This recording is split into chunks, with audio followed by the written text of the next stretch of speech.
Bueno, Antón, nada, gracias por tu disco. Antes que nada, la verdad que lo estamos escuchando muchísimo acá y te quería preguntar, porque has hablado incluso en otras entrevistas sobre esto, hiciste una apuesta por la innovación, por la vanguardia, desde el mainstream, te corriste del lugar urbano en el que venías trabajando y la apuesta terminó saliendo más redonda que nunca, porque al mismo tiempo este es tu disco más exitoso, el que te llevó incluso a lugares nuevos y a público nuevo.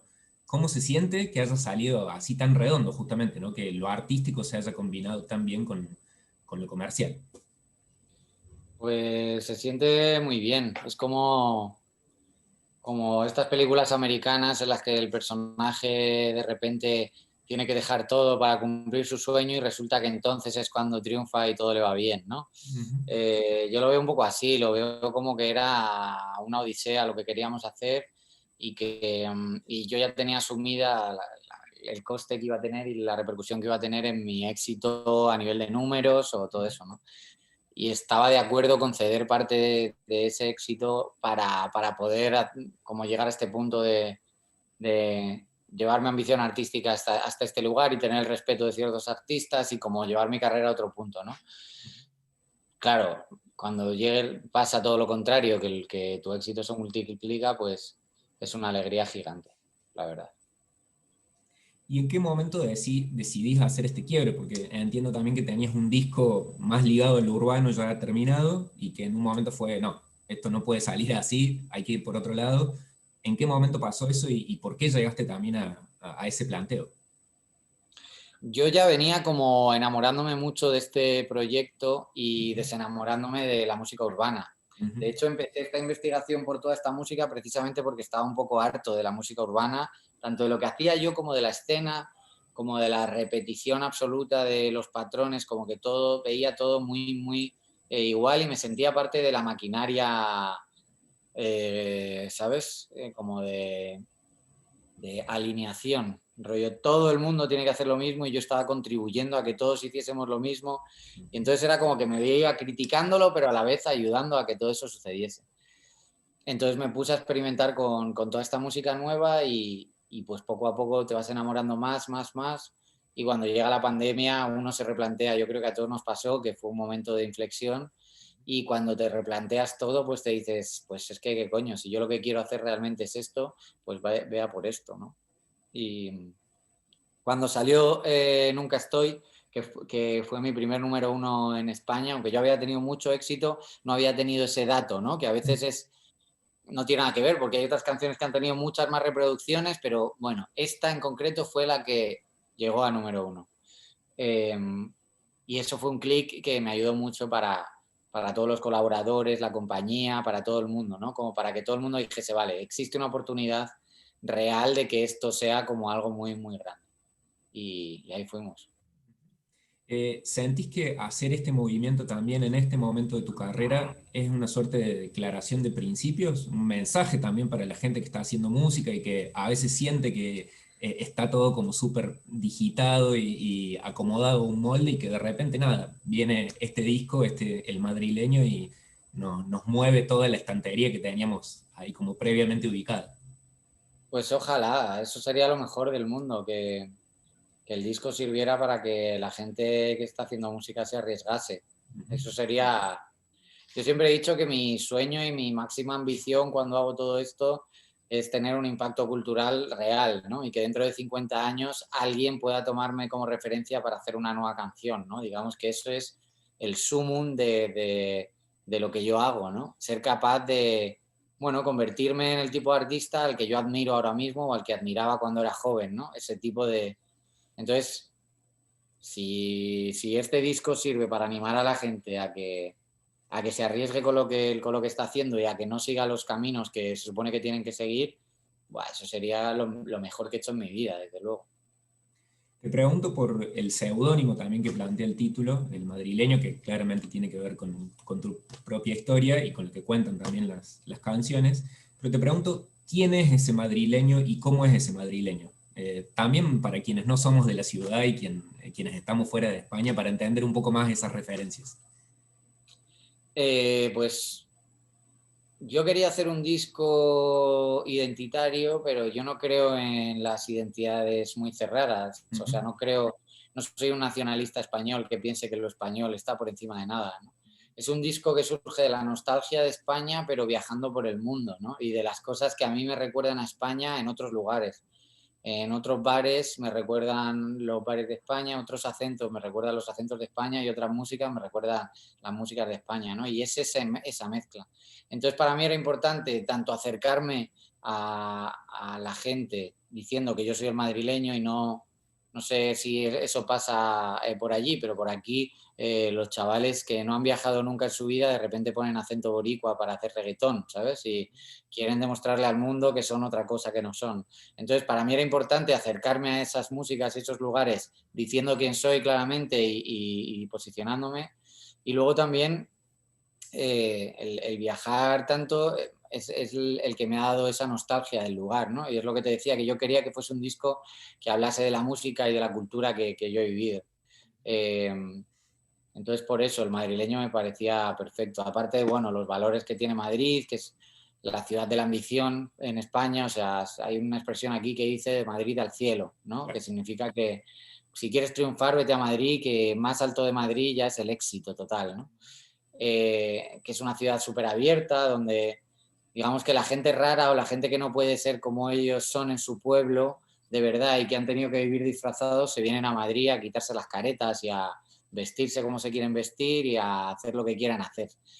Eh, entonces hay muchos valores que tienen que ver con Madrid, con lo madrileño y con lo cañí, que para mí eran importantes y que han sido una influencia para el álbum. Obviamente el disco también se conecta con un montón de músicas que tienen que ver con tu historia, con tu cultura y también con muchos héroes musicales de tu propia vida. Eh, Sí. ¿Cómo fue ese proceso de decidir primero navegar en esas músicas y después convocar a la gente que convocaste? Porque de algún modo también es como una suerte de abrazo a una tradición musical muy amplia y que de algún modo se conecta también con tu lugar en el universo de la música actual hoy, digamos, como un ida y vuelta.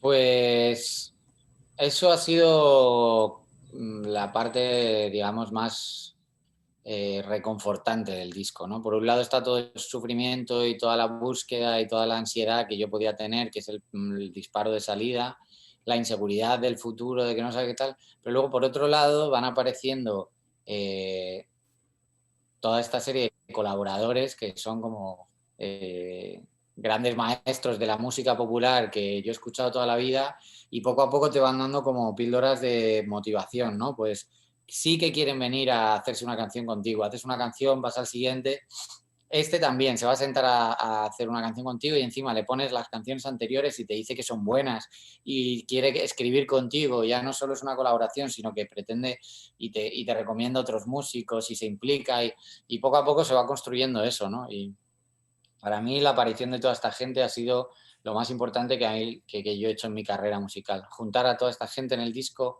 y escribir y hacer música con ellos. Te consulto también por algo que tiene que ver con esto y que se ve muy bien en el Tiny Desk que presentaste hace poquito, que tiene que ver con esta noción de la música como algo en familia, como algo alrededor de una mesa, como esa cuestión comunal, si se quiere, ¿no? Que no solamente está mostrada en el disco, sino también justamente en esta sesión. ¿Había una intención de mostrar eso o fue también como algo que se fue dando sobre la marcha? No, o sea, había una intención clara en mostrar bastantes cosas. La primera es que yo no soy un músico que haya estudiado música, no soy un músico profesional y lo mío tiene que ver con la emoción Ujú. y no tiene que ver con ponerme una partitura muy complicada delante, ni con tener muchos conocimientos, ni con cantar muy bien, ni con nada de eso, ¿no? Que lo mío es más, tiene más que ver con la emoción que nada. Y luego esto es un disco que es un homenaje a la música popular, en nuestro idioma, pero en general a la música popular, a la idea de que existe una música más allá de la industria, que tiene que ver con las tradiciones de la gente, que tiene que ver, que nos vincula de muchos años atrás a muchas personas, tradiciones muy largas, ¿no? Y esta música popular sencilla, que puede tocar la gente como yo, que no tenemos ni idea de música, pues se representa muy bien en la música que tocamos en las casas, en las fiestas, en una boda de tu primo, ¿sabes? Ese momento que es un momento muy típico en general de todas las culturas hispánicas, el, el que alguien saque una guitarra y toque en familia y que haya un par de gentes de tus colegas que algo se saben alguna canción y que no sé qué, yo creo que es algo que nos une a muchísima gente. Y era efectivamente algo que queríamos plasmar y hacer explícito en el Tiny Desk. En lo personal, y creo que hablo por buena parte de los argentinos y las argentinas que te escuchan, esa sesión también fue como encontrar un costado tuyo distinto o que no habíamos visto antes. Eh, y de algún modo tiene que ver un poco con esta conexión latina que vos planteabas recién, mientras respondía la pregunta anterior. Y te quería preguntar si sentís que esa sesión justamente también te abrió a otro público o te permitió mostrar algo que antes no habías mostrado y que de algún modo gente que quizás no te escuchaba antes o que te escuchaba muy por encima o tenía alguna referencia de quién eras, de repente se encontró con nada, una musicalidad y con una cuestión artística muy interesante y magnética, por lo menos para mí. O sea, yo creo que ayuda a transmitir cosas que solo con el disco y con la frialdad de los videoclips no puedes transmitir, ¿no? Y que es un proceso que es lento, es poquito a poco, ¿no? Porque cuesta mucho tocarle la emoción a la gente, ¿no? Y más un perfil quizá como el mío. Pero sí, creo que el Tiny Desk es la culminación de todas las intenciones de este álbum. Yo llevo cantando estas canciones como 2 años y las canto con Víctor, pues ahora porque no hay, pero antes en los backstage, al final de las fiestas, en casa de los amigos. Yo llevo haciendo eso 2 años con mi disco, involucrando, como sale en ese vídeo, a gente que son artistas y a otros que no. Ahí en ese vídeo sale mi madre, sale mi tía, sale Huberto, salen amigos realmente, ¿no? Y esa forma de vivir la música y esas canciones para mí ya estaba dentro del disco, pero claro, faltaba hacer algo así como el Tiny Desk para que todo el mundo lo sintiera igual. Y creo que sí, creo que es la culminación perfecta. Y tenía mucha ilusión de hacerlo y de sacarlo cuando lo hicimos y lo notaba como algo que sería muy importante para el disco. ¿Sentís también que algo así puede tener otro impacto en el público anglo, por ejemplo, que quizás tiene otras tradiciones como un poco más frías o que no tienen ese componente social del que hablábamos recién? Bueno, pueden ayudar a entender cosas que tú puedes ver con los ojos y que no te hace falta entender las letras, ¿no? Ujú. Eh, o pueden notar cómo yo vivo las músicas añejas o tradicionales o nostálgicas, ¿no? Por verme ahí cantando con gente más mayor, con mi madre, por sentir esa comunidad, como que el tono de lo popular y de lo familiar, de repente, con una imagen y con vernos sonriéndonos a todos y alegres ahí, contentos, se entiende mucho mejor, ¿no? Entonces luego, después de ver esas imágenes y tener en la cara la sonrisa de Juan o mi madre bailando o algo así, con esas imágenes escuchas el disco y te lleva a otros sitios distintos, ¿no? A lo mejor al principio estabas pensando en la producción o en lo raro de la mezcla y cuando después de ver esas imágenes estás mucho más en la emoción, ¿no? Y notas pues las voces más cálidas, la voz de Eliades, de repente para mí cobra otro sentido, todo como se pone más emocional. Entonces sí que creo que puede ayudar a la gente que no habla nuestro idioma. Pero desde luego a los hispanohablantes, la primera imagen ya te Sí. lleva a algún sitio que es como muy nuestro. Ujú, ujú. Hablabas de la emoción recién y aprovecho para preguntarte por las letras del disco, que obviamente tienen un componente dramático muy importante y hay como una entrega ahí tuya muy clara. Preguntarte eso, ¿cómo fue el proceso de plasmar todos esos sentimientos en canciones? Y también eso, si los tiempos que corren actualmente te ayudan a pensar en nuevos temas, digo, nuevos temas de desarrollo lírico, digamos, si te incentiva también a incluir nuevas imágenes, nuevas sensaciones.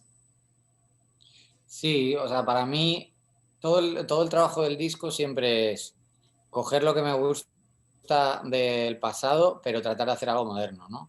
Revisitar mi nostalgia, pero que no sea solo un disco nostálgico. Escribir coplas tradicionales, escribir versos tradicionales, boleros tradicionales, escribir coros tradicionales, pero que suenen a hoy.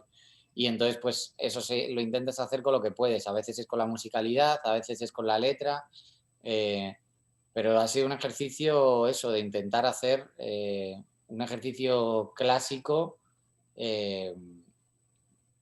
pero que suene completamente contemporáneo. Sí, es esa pelea todo el tiempo. Entonces los tiempos actuales, pues claro, me dan el material para poder modernizar pues, la perspectiva de cómo es el amor romántico,